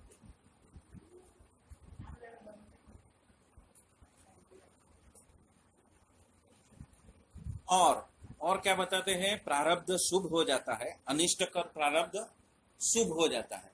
मतलब आपका भोग फल है वो उड़ गया, आपको जो भुगतना था वो उड़ गया। तो पहली तो बात ये हुई। दूसरी क्या हुआ कि समक्ष उपस्थित, उनके समक्ष उपस्थित होने वाले किसी भी विकट विघ्न का नाश हो जाता है। विकट विघ्न आने वाला, आपको समझो किसी के साथ में आपने शत्रुता की होगी और वो शत्रु आपके आसपास में मंडराने वाला है, तो वो आपके आसपास में आ ही नहीं सकेगा। मतलब एक शील्ड बन गया ना, शत्रु आएगा तो आपके ऊपर कार्य करेगा ना, लेकिन शत्रु आपके तलक पहुंच ही नहीं सका तो क्या आपका नुकसान कर सकेगा? नहीं कर सकेगा। तो उसको कहते हैं शील्ड। शील्ड मतलब आपको ऐसे लॉक कर देंगे कि शत्रु को आप दिखोगे ही नहीं, उसकी मति ऐसे घूम जाएगी, वो आपका स्मरण ही भूल जाएगा। जब वो आपका स्मरण भूल जाएगा तो आपके हित की सोच ही नहीं सकता, तो आपके पास में आएगा नहीं और आपका हित होएगा नहीं। तो वो चीज यहाँ पे है कि विकट विघ्न का भी नाश हो जाता है उनके अनुग्रह से, सत्संग से, सत्पुरुष के सामने प्रस्तुत होने से। और महाराज का ऐसे कि बड़ा संकट आने वाला है ना, वो छोटे में निपट जाए, छोटे में निपट जाए, लेकिन एकदम छोटे में पड़ेगा। पड़ेगा नहीं, वो सेलिब्रेशन होना चाहिए। अरे जाना है, अरे मजा करना है, अरे आनंद करना है। ऐसे एक शत्रु के पास सामने जाके मैं फर्स्ट टाइम पावर तो बैठे ही है ना, कितने लोग बैठे हैं आपको नहीं पता है? कितने ही लोग बैठे हैं। एक डॉक्टर है अपने महेंद्र भाई भाई मर्चेंट, तो उनके हॉस्पिटल में कुछ गड़बड़ी होगी, तो उसमें किसी ने एफआईआर कर दिया, तो वो केस पूरा एफआईआर ऐसा हुआ कि वो सीधी डायरेक्ट चीफ मिनिस्टर तक बात गई, और चीफ मिनिस्टर ने सभी डॉक्टरों की लेफ्ट राइट लेनी चालू की। और उस वक्त भरत भाई ने बोला घर पे जाने का नहीं, 30 दिन 35 दिन, और सीधा हॉस्पिटल से इधर आने का, और जो कुछ भी पूछे आपको तो यहाँ पे मुझे याद करके जवाब देने का, नहीं तो आप बाहर नहीं निकलोगे। तो इसको क्या बोलते हैं, बहुत बड़ा विघ्न आ गया। हो सकता है वो 15 साल के लिए जेल में चले जाते, निर्दोष थे फिर भी चले जाते, किसी और की मस्ती के वजह से वो दोषी ठहर जाते। वहां पे भरत भाई ने उनको 35 दिन पवई धाम में ही रोक के रखा, बोला जाने का भी इधर से और आने का इधर से, वो वहां पे बोल दो, घर में बोल दो, मैं नहीं आने। भरत भाई सुबह शाम उनके ऊपर पूरा प्रोटेक्शन ऐसा डाला कि उनका नाम वो रिपोर्ट में से निकल गया। जब वो रिपोर्ट में से निकल गया, पूरी तरह से सुरक्षित हो गए, उसके बाद ही वो घर पे गए। ये तो प्रत्यक्ष है ना, तो सभी ने देखा है, ये 2014 या 15 में साक्षात हुआ है। तो ये सत्पुरुष करते हैं, तो सत्पुरुष ऐसा कार्य करते ही है। आपके ऊपर ऐसा नहीं आया इसलिए आपको मालूम नहीं। हाँ, बाकी ऐसे बहुत लोगों का आता है, और वो भरत भाई उस वक्त उनको वहां पे रोक लेते हैं कि रुक जा, जाना नहीं, घर पे जाना नहीं है, यहाँ पे ही आना है। तो ये है उनकी अनुग्रही का शक्ति, उनका दयालुपन, परम दयालु, उसको बोलते हैं परम दयालु। गुरु ही परम दयालु है, वो हमें समझ में आ जाए। हम समझते नहीं है, बोलते हैं ये तो मेरे प्रारब्ध है भोगने। अरे भगवान बोलते हैं भोगने के लिए नहीं आए हो, मेरे शरण में आ जा, कुछ भोगना नहीं पड़ेगा, सब ऐसा करूंगा, सब ऐसा करूंगा, सब पिटाउस हो जाएगी। समझते नहीं। अरे आपने यहाँ पे आज भरत भाई को, वशी भाई को, काका जी महाराज को याद करके 1 घंटा धुन की, आपको कहाँ मालूम है आपका कौन सा प्रारब्ध जल गया? आपको तो मालूम ही नहीं है। वो बताने को आएंगे आपको कि आज आपने 1 घंटा धुन किया, देखो आपका इतना प्रारब्ध जला दिया, तो उसका कुछ क्वांटिफाई है, लेकिन उसका प्रोटेक्शन तो आपको मिलता है ना। आपने 1 घंटा धुन, हाँ, तो वो जानने की भी जरूरत नहीं है, वो बताएंगे भी नहीं, वो बताएंगे नहीं। वो जाएगा, आप प्रार्थना करो तो जाएगा। पूरा सॉल्यूशन के ऊपर जाओ। आप प्रॉब्लम के ऊपर जाते हो तो नहीं होएगा, वो और मल्टीप्लाई होएगा। आप प्रॉब्लम के ऊपर जाओगे तो और मल्टीप्लाई होएगा, और घनिष्ठ बनेगा। आप बोलोगे मुझे बहुत तकलीफ है, तो बोले क्या तेरे को तकलीफ ही पसंद है, तो तकलीफ ही आ जाएगी, तो तकलीफ आ जाएगी, और तकलीफ आएगी, और बोलोगे सोल्यूशन है, निश्चिंत हो, मैं तो आपके शरण में निश्चिंत हो, तो आपको सही में ऐसी सोल्यूशन मिलेगी कि आप निश्चिंत होकर भी पार हो जाओगे, निश्चिंत होते हुए भी पार हो जाओगे। तो पॉसिबिलिटीज है, क्योंकि वो ऐसे तार देते हैं आपको, ऐसे तार देते हैं, आपको मालूम भी नहीं है कि आप कैसे तैर गए। आपके पैर के नीचे ऐसे करके आपको एक साइड में रख देंगे कि आपको कुछ भी नहीं होगा। कितनी बार ऐसे बारिश के मौसम में आपको सही सलामत घर पे पहुंचाएगा, आपको क्या मालूम है। आपको तो ऐसा लगता है कि हाँ मैं पहुंच गई, लेकिन दूसरे की क्या हालत खराब हो गई, वो तो दूसरे की 4 की सुनो तो पता चले कि उसकी तो सिट्टी पिट्टी गुल हो गई, और मैं तो एकदम आसानी से आ गई घर में। आसानी से मैं कैसे आई? कभी पूछो अपने आप को कि इतना सारा झमेड़ा बखेड़ा हो गया, उसमें सब लोगों को इतना कष्ट हुआ, लेकिन मैं आसानी से पहुंच गया। क्यों आसानी से पहुंच गया? किसकी वजह से पहुंच गया? ये किसकी कृपा दृष्टि है, किसकी नजर है? कौन मुझे अपने जीव के प्राण सखा के माफिक मुझे संभाल के रखा है? ऐसा थोड़ी है कि आप प्रार्थना करोगे तो ही आपको बचाएंगे। आप किधर फंसने वाले हो, और वहां पे अपने गुरु ने आपको एकदम आसानी से पुल के माफिक साइड में उतार के साइड में कर दिया। अभी आपको कहाँ मालूम है, आपने प्रार्थना नहीं की, आपको पता भी नहीं है, पर महाराज ने आपको साइड में निकाल दिया, आराम से निकाल दिया। अभी एक छोटी सी बात बताता हूँ। 5 ब्लास्ट हुए थे मुंबई के अंदर, 5 ब्लास्ट हुए थे। एक अपना वर्ली में हुआ था, एक हाजी अली के पास में हुआ था, तो एक बम्बई में हुआ था, और एक ट्रेन में भी हुआ था, और एक अपना जवेरी बाजार में हुआ। और मुझे मेडिक्लेम पॉलिसी का प्रीमियम लेने के लिए मैंने अपॉइंटमेंट उसी वक्त 11 बजे का सुबह का मैंने उस व्यक्ति के लिए लेके रखा था 3 दिन पहले। और उस दिन मैं धूप पे चढ़ा, सुबह में घर से निकलने के पहले रेगुलर रूटीन में मैं धुन पे चढ़ा और धुन इतनी चली कि 12 बज गए उधर, मुझे पता ही नहीं। और मेरे भाई का फोन नासिक से आया, बोला आप कहाँ पे हो? तो लैंडलाइन थी। बोला लैंडलाइन पे मैं जवाब दे रहा हूँ, मतलब मैं कहाँ हूँ? घर पे हूँ। तो बोला ऐसा ऐसा 5 ब्लास्ट हो गया। मैं कहाँ हुआ? बोला टीवी चालू करो। टीवी चालू करके देखता हूँ तो झवेरी बाजार में जिस दुकान के पास में ब्लास्ट हुआ उससे 5वीं दुकान के अंदर में जाने, मेरा नंबर लगने वाला था, लेकिन किसने बचा लिया? धुन ने बचा लिया। अभी क्या भगवान मुझे आके बताने के लिए आएंगे कि मैंने तेरे को बचा लिया?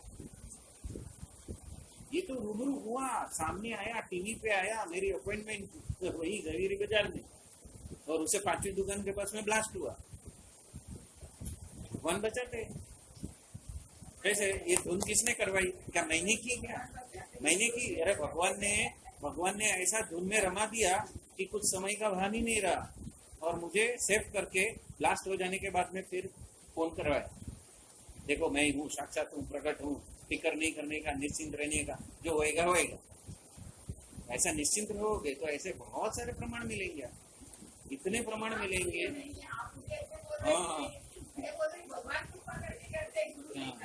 अरे गुरु ही करते हैं, गुरु ही करते हैं।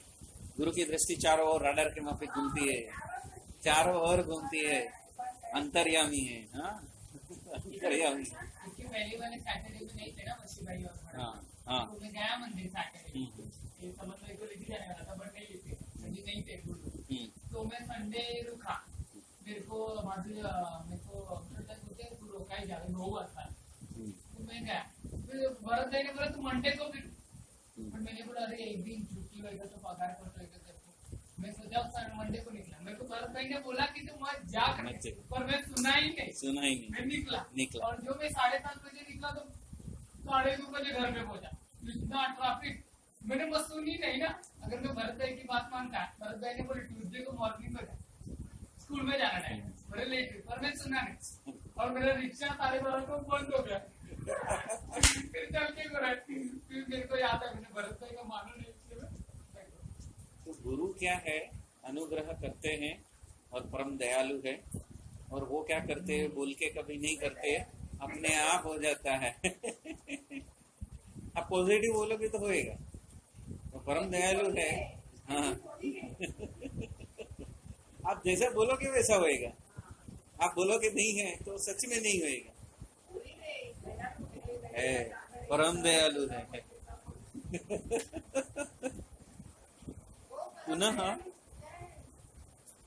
पुनः आनंद स्वामी ने पूछा कि किस प्रकार के उपाय करने से महापुरुष प्रसन्न होते हैं? अभी क्या बात आई? महापुरुष को प्रसन्न करने की बात आई। अभी प्रार्थना करने की बात चली गई, अभी उसके सामने आने की और रच करने की बात चली गई, अभी प्रसन्न कैसे करते हैं वो बात है। तत्पश्चात श्री जी महाराज बोले कि सबसे पहली बात तो यह है कि महान संत के प्रति निष्कपट भाव से व्यवहार करना। निष्कपट भाव मतलब क्या? जैसा है वैसा आप बता दो। मैंने किधर गड़बड़ किया है तो पहले बता दो, मैंने इधर गड़बड़ किया है और उसके वजह से वो मुझे मारने को आ रहा है। सीधा बता दो। ऐसा मत बोलो कि वो ऐसा गुंडा है और मेरे पीछे पड़ा है, ऐसा मत बोलो। बोला मैंने सड़ी किया है और वो अभी आंकड़ा बन के मेरे पीछे आ रहा है तो मुझे बचाओ करके। सड़ी मैंने किया है, तो निष्कपट हो जाओ। महाराज ये बोलते हैं निष्कपट मीन्स कोई बात को छुपा के, मैं अच्छा हूं ऐसा प्रिटेंड करने का जो हमारे अंदर एक हेवा रहता है, एक स्वभाव रहता है। मैंने कितना भी बाजू वाले को परेशान किया होगा, मैंने कितना भी उसको गाली दिया होगा, वो हम नहीं बताएंगे, लेकिन हाँ घूम फिरा के बताएंगे और हमारी कमजोरी नहीं बताएंगे। हमने जो किसी को तकलीफ दी है वो हम नहीं बताएंगे, हमारी गलत बात हम भगवान को नहीं बताएंगे। और क्या बताएंगे? वो पड़ोसी ने मुझे 4 दिन से ना बहुत हैरान करता है, रात को सोने नहीं देता है, रेडियो जोर जोर से बजाता है, टीवी जोर जोर से बजाता है, बाहर निकल के दरवाजा ठोक के घर में घुस जाता है, हम वो बताएंगे। मैंने क्या 4 दिन पहले क्या सड़ी किया ना, वो नहीं बताएंगे। हाँ, उसको निष्कपट, जैसा है वैसा। मैंने ऐसा किया, मेरे अंदर से ऐसा हुआ, ये मेरी गलती है, पर उसके बाद में ये व्यक्ति मुझे परेशान कर रहा है, उसमें से अभी मुझे बाहर निकलना। अभी सबने मुझे बोला कि ये कुएं में से पानी मत लेना, लेकिन क्या है, मैं ही उस कुएं में जाके पानी पिया और पानी पी के ऐसा लंबा हुआ कि उठ ही नहीं सकता। सबने ना बोला था कि ये कुएं का पानी मत लेना, थोड़ा 2 किलोमीटर दूर है वहां पे जाके लेना, लेकिन हमारी ही गलती। अभी हमारी गलती हम नहीं बताएंगे, हम क्या बताएंगे, मैंने इस कुएं से पानी पिया और मेरा ऐसा हो गया। अभी मैंने क्या लफड़ा किया वो बताया? नहीं बताया। 10 जन ने बोला कि ये कुएं का पानी मत पीना, लेकिन फिर भी पिया। अभी बोलते हैं ना, व्हाट्सएप में आता है ना, कोका कोला मत पियो मत पियो मत पियो। अभी जाके कोका कोला पिया और गड़बड़ हो गया, तो फिर हम किसको बोलेंगे? नहीं नहीं, मैंने तो कुछ खाया नहीं था, मैंने बाहर का कुछ पिया नहीं और गड़बड़ हो गया, आप गड़बड़ निकालो। हम निष्कपट नहीं हुए।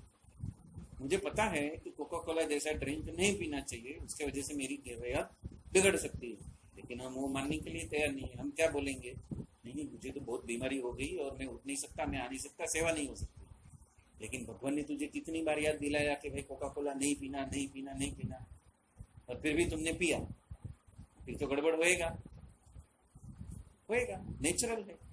तो वो बात यहाँ पे बताते हैं कि निष्कपट भाव से व्यवहार करने का।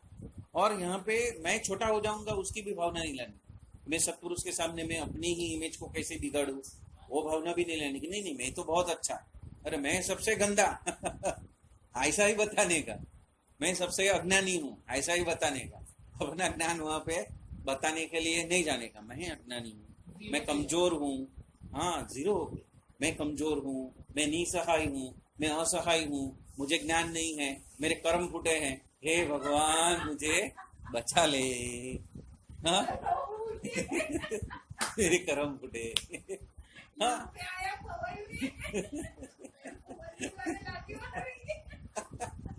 वो तो आप जब भी देखो ना तभी पता चलता है। वहां पे रोते रोते हुए आते हैं मर्सिडीज में, लेकिन ढूंढते हैं महाराज को, भरत भाई किधर है। आधे घंटे पहले फोन किया था, पर्सनल मीटिंग चाहिए, और तो 2-2, 2.5, 3-3 घंटा वो मीटिंग चलता था। न भरत भाई का खाना होता है, न उन लोग हटते हैं, मालूम है। ऐसा गंभीर परिणाम लेके, प्रश्न लेके वो हस्बैंड और वाइफ आके बैठ जाते, फिर ये एग्रीमेंट और वो एग्रीमेंट, वो फलाना एग्रीमेंट और ठिकाना एग्रीमेंट, क्या क्या चलते रहता है, सब निकालते। मेरी कंपनी में ये है, उसका बाप का ये है, मेरे साला का ये है, ये पार्टनर का ये है, उसका ग्राहक का ये है, फलाना का ये है, अभी मैं फंस गया हूँ। हाँ, ऐसे बहुत जन आते हैं। भरत भाई को स्पेशल टाइम लेके आते हैं, भरत भाई टाइम देते हैं। यदि आपकी जो समस्या है वो बहुत विकट है तो आते हैं फोन करके, वो टाइम देते हैं, और उस टाइम पे आप पहुंचते हो तो फिर भरत भाई ये नहीं देखते कि आपने खाना खाया क्या, मैंने खाना खाया क्या, वो ये देखते हैं कि उनको मेरे पे फेथ है, और वो यदि सबको छोड़ के मेरी शरण में आया है तो मुझे उसको प्रोटेक्ट करना है और सही डायरेक्शन देना। उसमें वो कुछ भी आपको सॉल्यूशन दे सकते हैं, वो सुनने के लिए आप प्रस्तुत हो। बड़े बड़े लोग आते हैं मर्सिडीज में, क्या कर रहे हो अभी, क्या कर रहे हो? मर गए, हे महाराज हम मर गए, बचाओ अभी बचाओ, चारों ओर से गिर गए।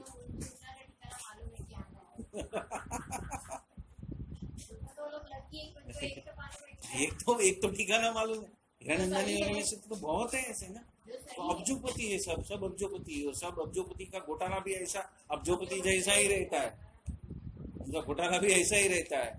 बोलता है इतना प्रॉफिट करते हैं तो वो एमएलए हमको खंखर लेता है, और वो इतना कम करते हैं तो वो म्यूनसिपैलिटी वाले आते हैं, वो हमें खंखर लेते हैं, तो हमारा प्रॉफिट जेब में बचता नहीं है, तो हम करें क्या?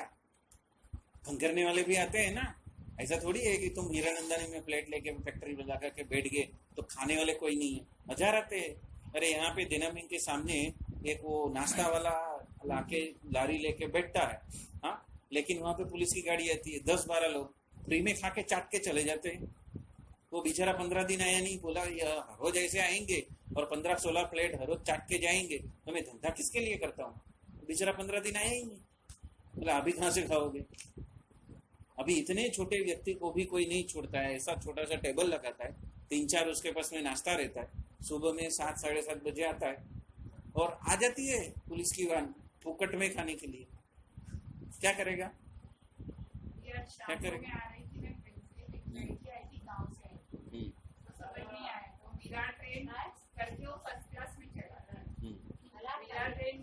नहीं है ना, मिलता नहीं। तो गलती से चढ़ गई, किसी ने उसको उतारा पागला में और 300 रुपया दिया। टिकट है विरार का, लेकिन फर्स्ट क्लास में चढ़ी, चलिए 300 रुपया। बेचारे बोलते हैं मुझे बोला कि अभी इसके बाद ट्रेन नहीं, विरार ट्रेन नहीं होगी, तो बोलेंगे पौने घंटे के बाद ट्रेन, अभी कैसे जाओ? बोले आपको चाहिए तो फिर हल्दी उतर जाओ, फिर वहाँ पे टिकट है ना, तो टिकट है तो भी 300 रुपया, तो फर्स्ट क्लास में चढ़ी। चलिए बोली मैं गाँव से, मुझे मालूम नहीं है सामान क्या है, खाली नहीं खाए थे। तो क्या होता है कि हमें जो प्राप्त हुए हैं उसका जो महात्मा हमें नहीं मालूम है, उनका पावर क्या है, हमें कौन मिला है।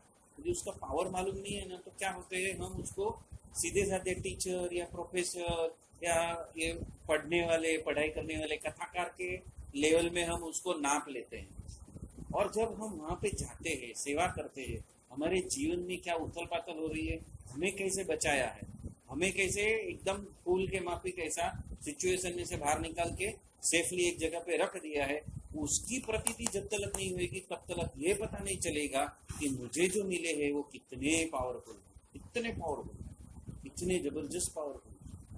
और वो होता है। हमारे कितने अकाल मृत्यु आ गए और कितनी बार हमें अकाल मृत्यु के मुख में से बाहर निकाल के जिंदा रखा है, वो तो उसको उनको ही मालूम है ना, हमें थोड़ी पता है। वो तो जो मर गए आगे पीछे देखते हैं ना, जो 20-20 साल में 22-22 साल में गुजर गए।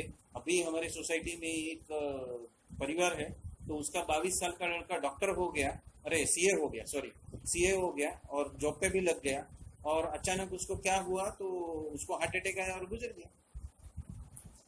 ये अकाल मृत्यु है उसकी, ये अकाल मृत्यु है। 22 साल की उम्र, क्या मरने की उम्र है? 22-25 साल के करीब होएगा। सीए किया, नौकरी करता था, अच्छी खासी जॉब थी, गुजर गया। अभी ऐसा हमारे घर में नहीं हुआ है, तो हमें पता चलता है कि ये प्रभु का ऐश्वर्य है, उसके वजह से ये जिंदा है।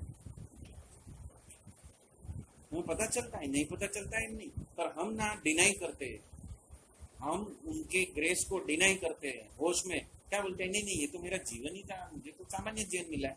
लेकिन यदि हम डीप में जाए और उनके सही में वो ग्रेस को हम जान सके, तो पता चलेगा कि ये कितने पावरफुल, वो है पावरफुल, बहुत पावरफुल।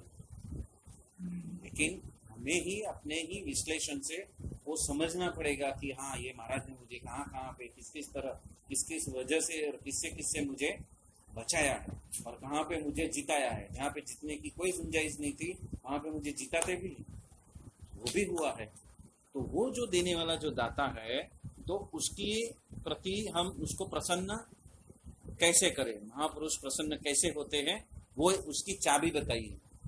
वो तो अति करुणाकारी है ही है, हमें अनुग्रहित करके हमें दीक्षा दी है, तो वो तो करुणाकारी है ही है, वो उनका काम करेंगे। लेकिन मुझे प्रसन्न करना है, तो वो कैसे प्रसन्न होते हैं? गुणातीत सत्पुरुष, उसकी बात थी।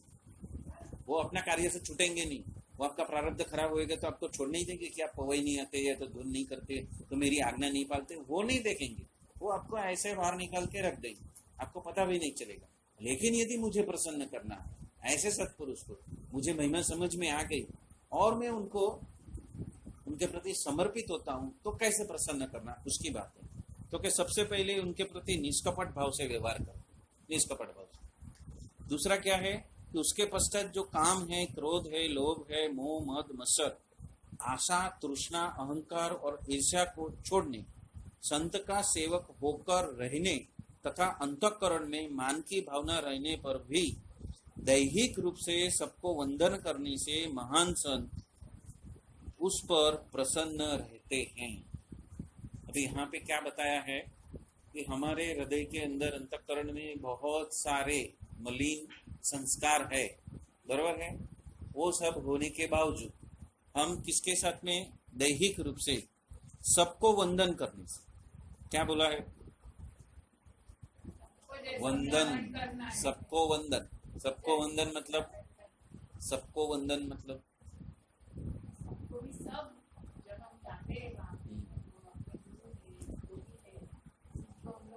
सबको मतलब सभी अक्षर मुक्त जो मेरे रास्ते में आता है उनको कम से कम स्माइल तो करूं। जय स्वामीनारायण तो करूँ।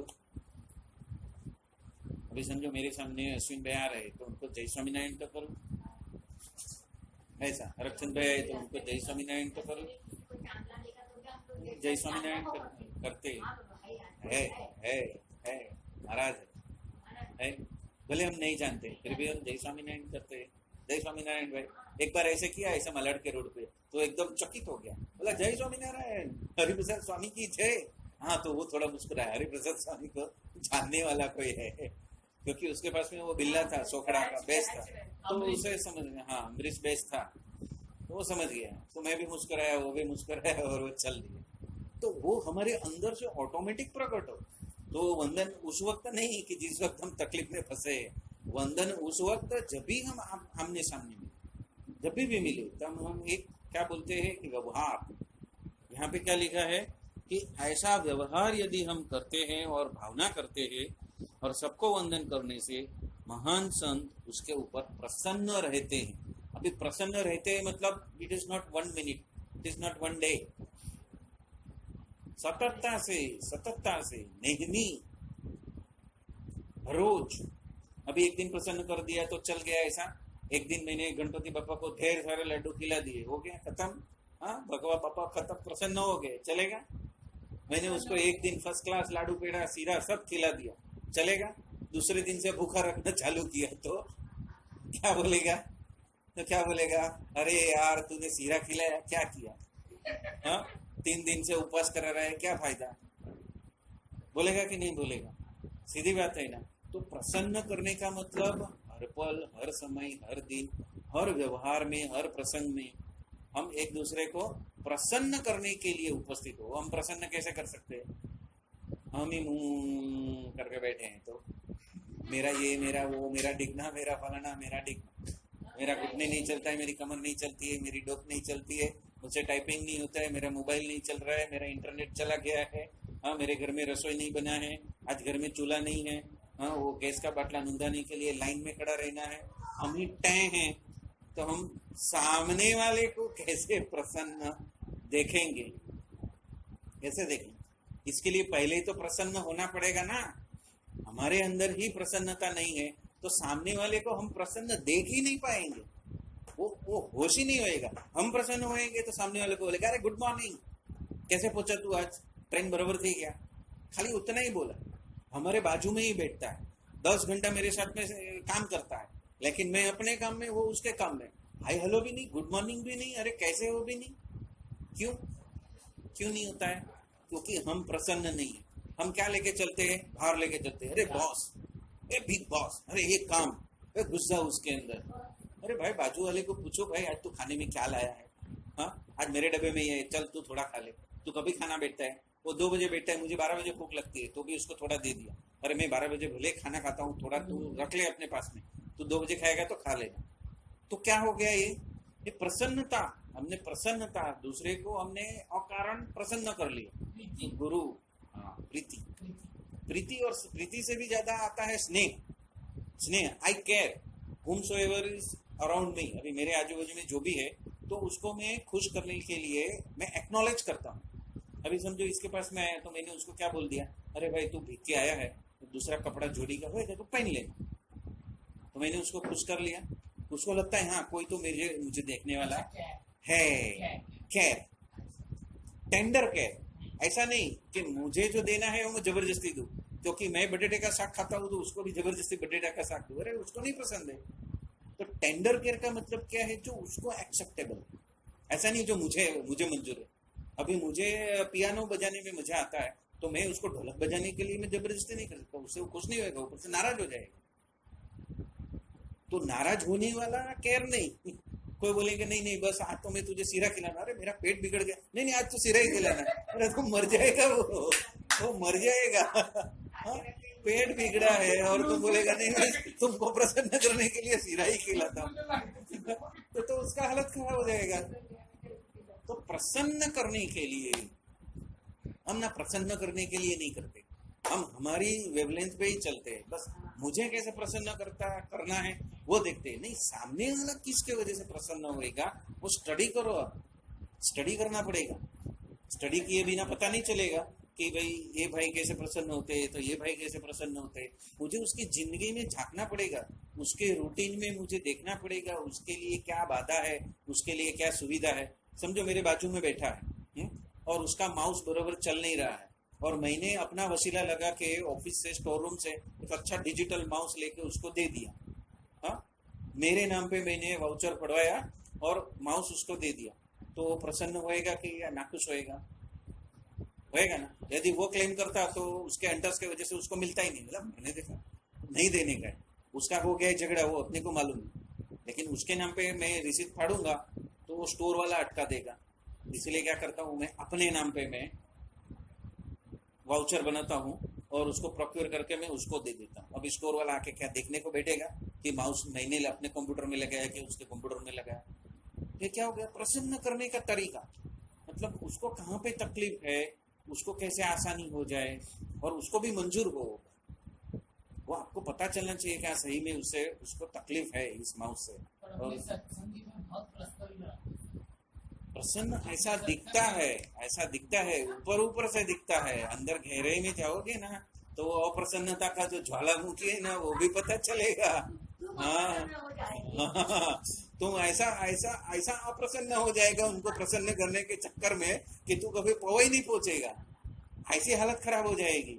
इसीलिए बोला है कि निर्दोष रह के करना, निर्दोष रह के करना। अभी समझो किसी की बॉलपेन खराब हो गई है और मैंने लाके उसको बॉलपेन दे दी और वो भी उसको वहां पे टेढ़ा गिरेगा, तुझे बोला था क्या, तू क्यों लेके आया, मैं नहीं लेके आ सकती क्या? हाँ, तेरे को क्या पड़ी है, तू कि मेरी बात में बीच में टांग अड़ाता है। ऐसा भी हो जाएगा, ऊपर से गाली मिलेगा, ऊपर से गाली मिलेगा। तो सामने वाले को पहले पहचानो क्या है, वो ज्वालामुखी में बहुत ज्यादा अंदर मत जाओ, पर यहाँ पे प्रभु को कैसे प्रसन्न कर सकते हो तो उसका तरीका आपको सीखना पड़ेगा। दोनों तरफ से खुद कैसे प्रसन्न रहना है और सामने वाले को कैसे प्रसन्न किया जा सकता है, उसका बहुत बड़ा साइकोलॉजी है। और वो साइकोलॉजी बोलने को बैठूंगा तो 2 लेक्चर निकल जाएगा। तो इसीलिए शॉर्ट में, एकदम शॉर्ट में, कि गुरु हमें ये चाबी दे रहे हैं कि गुरु को प्रसन्न करना है तो हम जहाँ पे भी है वहां पे हमेशा हमारी वृत्ति कैसी रहे, सामने वाले को प्रसन्न करने की वृत्ति रहे, तो वो होना चाहिए। अभी समझो मैं एक जगह पे गया, कोई व्यक्ति बीमार है और वो, मैं जिसके पास में गया वो बोलते हैं कि मुझे जूस चाहिए। अभी समझो मैं जूस लाके उसको दे देता हूँ, तो वो प्रसन्न हो जाएगा, हो जाएगा। लेकिन डॉक्टर का जो रिपोर्ट आएगा उसमें शुगर बढ़ जाएगा, हाँ, तो उसको तकलीफ होएगा और उसका ऑपरेशन हुआ है, डॉक्टर ने मना किया है, और वो रिपोर्ट आएगा तभी तो वो पूछेगा ना कौन आके जूस लेके गया, और मेरे नाम की बुमा बुम हो जाए तो वो मैंने उसको प्रसन्न किया कि मैंने उसको अहित किया, अहित किया। तो अहित होने वाला प्रसन्न करने का काम नहीं करना है। इसीलिए सबसे पहले जैसे उसने ऑर्डर दिया ना, सबसे पहले नर्स के पास में गया, क्या इस पेशेंट को मैं मौसम्बी का जूस ला के दे सकता हूँ? बोला नहीं, गलती से भी मत दे। हाँ, उसको शुगर है, अभी वो तो खुद रहा है। तो ऐसा प्रसन्न नहीं करने का, हाँ, ऐसा दूसरे को प्रसन्न करने को जाना भी मत। बहुत, हाँ, गाली नहीं, उसका कॉम्प्लिकेशन हो सकता है ना, वो 2 दिन में छूटने वाला है, उसकी जगह पे और 4 दिन उसको रहना पड़ेगा, उसका बिल छूटा हो जाएगा, उसका मेडिक्लेम पॉलिसी है कि नहीं है वो भी नहीं पता, उसका धंधा कितना है, घर वाले कितने परेशान हैं, हॉस्पिटल में रहने का आसान है क्या? हालत खराब हो जाता है। तो वो बात है कि प्रसन्न हम कैसे कर सकते हैं, वही बताया। इसके बाद महानुभावानंद स्वामी ने पूछा है कि हे महाराज, सत्संग में रहते हुए समस्त अवगुणों का नाश हो जाए और भगवान की भक्ति दिन प्रतिदिन बढ़ती रहे, इसका क्या उपाय है? अभी क्या आया, प्रगति कैसे हो, बराबर है। पहले प्रॉब्लम का सॉल्यूशन कैसे मिलता है, फिर ऐसे सत्पुरुष को प्रसन्न कैसे करते हैं, अब मेरी प्रीति कैसे बढ़े उनके प्रति, बराबर है। कि अवगुणों का नाश हो जाए, मतलब कि सर्वांगीण हित मेरा कैसे हो जाए, उसकी बात की। 1-2 दर्शन की वजह से मेरे प्रारब्ध कर्म जल गए, वो टेम्पररी बेनिफिट है, एक है टेम्पररी बेनिफिट, और दूसरा क्या है, लॉन्ग लास्टिंग बेनिफिट। मेरी प्रीति कैसे बढ़े और समस्त अवगुणों का नाश कैसे हो जाए और भगवान की भक्ति दिन प्रतिदिन बढ़ती रहे, इसका क्या उपाय है। अभी भगवान की भक्ति दिन प्रतिदिन कैसे बढ़ेगी? यदि हमें भगवान में प्रीति नहीं है, हम भगवान के पास में किस उद्देश्य से गए हैं, यदि हमें महिमा ही नहीं मालूम है तो हम क्या मानेंगे? ये हनुमान जी, ये कृष्ण भगवान, ये राधा कृष्ण, ये शिव शंकर पार्वती उसके जैसे ही है। ये कथा की, ये भी कथा की, हो गई कथा खत्म। एक कान से सुना, दूसरे कान से बाहर, कोई परिवर्तन नहीं। जो परिवर्तन नहीं दे सकता है वो सत्संग नहीं। जो अपना सत्संग में परिवर्तन ला सकता, आमूल परिवर्तन भी ला सकता है और उसके प्रति हम कृत निश्चयी हो सके, वो महिमा हमारे पास में होगी तो ही उसका फल हमें यहाँ पे मिलता है। तो यहाँ पे जो साधु पूछ रहे हैं कि भक्ति दिन प्रतिदिन बढ़ती रहे, उसका उपाय पूछा, क्योंकि वो जीव के गुण जानते हैं ना कि यहाँ पे महाराज के पास में कैसे कैसे लोग आते हैं, क्या क्या उनकी धारणाएं रहती है और किस धारणा से महाराज को टेस्टिंग करते हैं और किस धारणा से वो लोग विमुख हो जाए। महाराज भी देखते हैं, साधु संत भी देखते हैं कि आए 500 और जुड़े कितने? सिर्फ 5। तो देखते हैं ना, दिखाई तो देता है ना कि लोग आके महाराज को किस तरह से देखते हैं। तो यहाँ पे क्या बताया है कि भक्ति दिन प्रतिदिन कैसे बढ़ती रहे।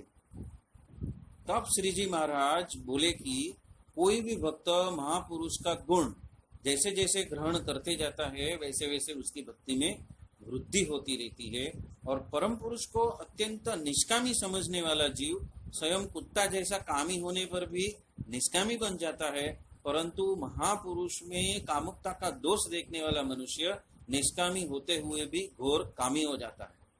तथा महापुरुष में क्रोध एवं लोभ वृत्ति की कल्पना करने वाला स्वयं क्रोधी और लोभी हो जाता है तथा महापुरुष को अतिशय निष्कामी, निर्लोभी, निस्वादी, निर्मानी और नीच नहीं समझने वाला पुरुष इन समस्त विकारों से मुक्त होकर दृढ़ हरि भक्त बन जाता है।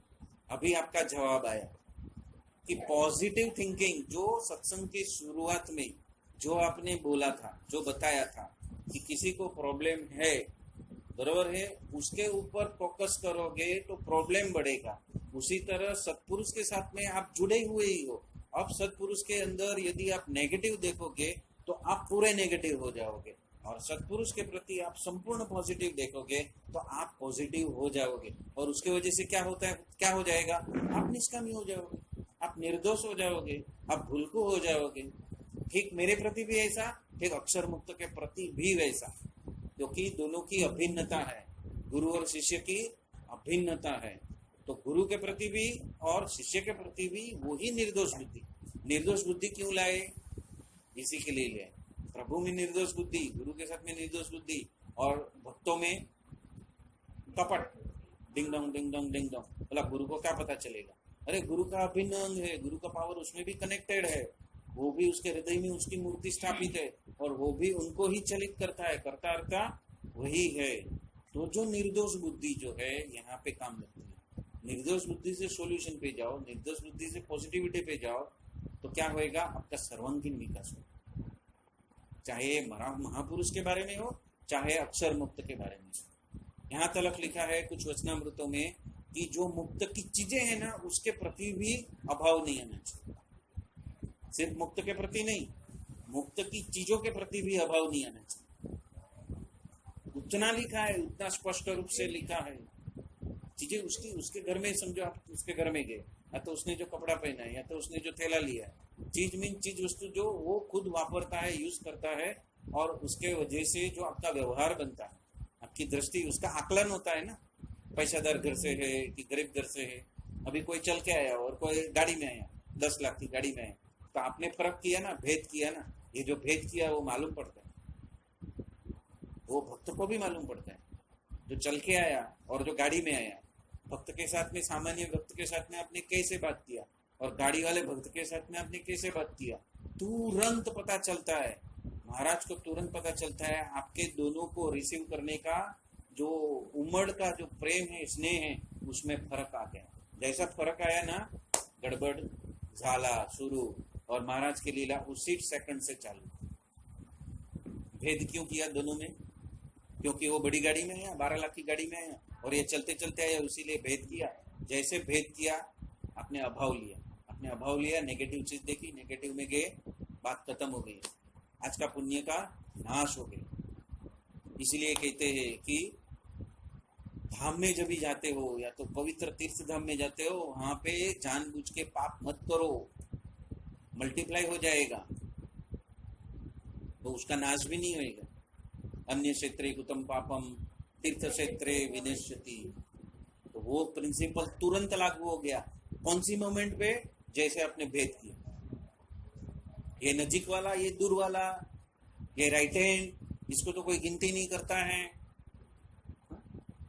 तो जो लीला हो रही है वहां पे, उसमें जो आपकी लीला आपने मिश्रित कर दी, तो क्या हो गया?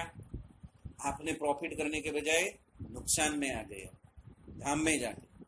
और वहां किया हुआ पाप, वो तो उसका विनाश भी नहीं होएगा जब तक वो राजी नहीं होंगे, तो कोई और संत राजी नहीं होंगे तब तक ऐसे पाप का नाश भी नहीं होएगा, और आप बुरा प्रारब्ध पकड़ के घर में आ गए, तो प्रॉफिट के बजाय नुकसान हो गया। बराबर? तो ये बात बताते हैं यहाँ पे। तो ये जो पूरा जो चीज है, पूरा जो पैराग्राफ है, उसमें एक ही बात है, कॉमन पकड़ ले तो निर्दोष, गुरु के प्रति और शिष्य के प्रति, दोनों के प्रति निर्दोष हो जाओ, कोई लेबल मत लगाओ, ये अच्छा ये बुरा, ये सही ये गलत, ये राइट हैंड वाला ये लेफ्ट हैंड वाला, हाँ ये बहुत नजीक ये बहुत दूर, हाँ इसका गुणगान बहुत जाते हैं, इसको तो कोई पूछता नहीं है, हाँ ये गाड़ी में आया सफारी पहन के, और ये तो हर रोज लहंगा पहन के आता है। तो जो चीज है, वो चीज की वजह से आपने भेद किया ना, आपने उसके कपड़े, उसके लिबास, बोलना चलना, उसका स्वभाव, और इसका वो क्या बोलते हैं, वो मल्टीनेशनल कंपनी वाला स्माइल, आर्टिफिशियल कॉमर्शियल ट्रेनिंग लिया हुआ smile, smile everyone, I miss you every day. हकीकत में इधर से जाएगा तो बोलेगा साला नहीं मिलेगा तो अच्छा है। हाँ, वो कॉमर्शियल स्माइल वाले बहुत मिलते हैं ऐसी जगह पे। हीरानंदनी ने तो खास, उसको ऐसा लगेगा ये सामने कहाँ आ गया, लेकिन बोलेंगे क्या, अरे वाह वाह वाह, आपको मिलके तो बहुत राजी हो गए। वो राजी पर दिखता है, पता चलता है जैसे वो पीठ मुड़ता है कैसे ही वो पता चलता है। और महाराज को भी पता चलता है, हमें पता चलता है ऐसा नहीं, सबको पता चलता है। एक सामान्य से सामान्य व्यक्ति को भी पता चलता है कि ये उसकी वो सोफिस्टिकेटेड कॉलगेट स्माइल है, ट्रेंड स्माइल बोलते हैं ना वो स्माइल है। तो उससे बचना है, और इसके लिए हमें निर्दोष रहना है। तो इसी के साथ में यहाँ पे आज हम थोड़ा संपन्न कर लेते हैं। सही है? तो आज के आनंद की, आज ये गड्ढा प्रथम का 58 आधा पहले लिया था, आधा बाकी था, तो आज आधा लेने की कोशिश की, लेकिन एक ही पैराग्राफ हो चुका, ओनली वन पैराग्राफ। सक्षम, ओनली वन पैराग्राफ, तो फिर भी टाइम कम पड़ता है। क्लियर होता है, क्योंकि जो चीज पकड़ो वो ऐसी क्लियरिटी में पकड़ो कि उसके बाद कभी आपको संशय नहीं होना चाहिए। यदि आपने आज सुना और आपके जीवन में ट्रांसफॉर्मेशन नहीं हुआ, तो ये क्या, हम पोथी पढ़ने के लिए तो नहीं आए, हम पीएचडी के पीएचडी आज किया। हाँ। तो नेक्स्ट टाइम अगर हमारे से ऐसा कोई प्रसंग होता है, हमें ये प्रसंग याद है। मीन्स ये एक बार हमने 1 घंटा या 2 घंटा भी एक पैराग्राफ में डाल दिया ना, तो हमें लाइफ टाइम नेक्स्ट टाइम भी हमें पूछोगे ना, तो हमें ये प्रसंग याद रहे। तो आज कितना बड़ा चाबी मिला कि यदि हम पवई धाम में जाते हैं, किसके लिए जाते हैं? हमारी प्रगति होने के लिए। लेकिन यदि गलती से हमने ये भेद कर दिया ना, तो क्या हो गया? हमने पाप जनरेट किया, वो भी कहाँ पे? तीर्थ धाम में। तो क्या हो जाएगा? प्रारब्ध बुरा खड़ा कर, तो प्रॉफिट की जगह पे लॉस हो जाएगा, वो ना हो। और वही है निर्दोष बुद्धि। निर्दोष बुद्धि रखो, जो भी है महाराज की लीला है, आनंद मंगल करते जाओ। तो आज के आनंद की जय, काका जी पप्पा जी महाराज की जय, धाम धामी मुक्तों की जय, मलाड मंडल जय। स्वामी नारायण स्वामी नारायण स्वामी नारायण जय स्वामी नारायण।